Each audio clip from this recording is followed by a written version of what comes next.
ప్రభుత్వ ఉద్యోగులకి maternity leaves అని ఇస్తారు. అంటే కాన్పప్పుడు, డెలివరీ అప్పుడు, ఆ ముందు, ఆ తర్వాత కొన్ని రోజుల పాటు.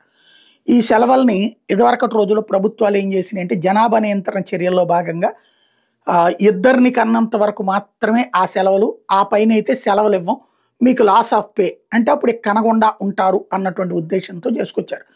అదే ఇప్పటికి సాగుతుంది. ఇప్పుడేమో జనాల్ని పెంచుకోవాల్సినటువంటి సందర్భం ఓ పక్కన చర్చ జరుగుతున్నటువంటి నేపథ్యంలో.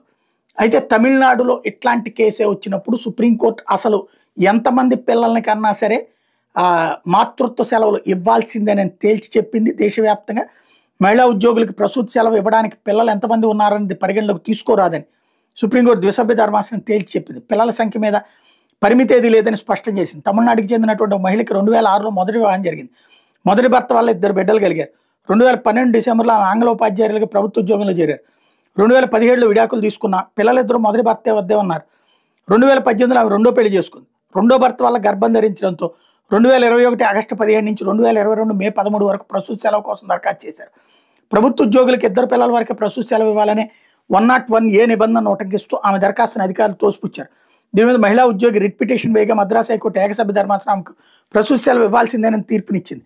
ఆ ఉత్తర్వులను ద్విసభ్య ధర్మాసనం కొట్టేయడంతో సుప్రీంకోర్టు ఆశ్రయించారు. భారత రాజ్యాంగ అధికారులు 2142 ప్రకారం అంతర్జాతీయ మానవ హక్కుల ఒప్పందాల ప్రకారం ఆమెకు ప్రసూతి సెలవు ఇవ్వాల్సిందేనని, అయితే 2 పిల్లల కన్నా ఎక్కువ మంది ఉంటే సెలవు కాలం తగ్గిపోతుందని సుప్రీంకోర్టు తేల్చింది. మొదటి భర్త వల్ల కలిగిన పిల్లలు ఇద్దరు తల్లి వద్ద లేరనే విషయాన్ని కోర్టు పరిగణలోకి తీసుకుంది.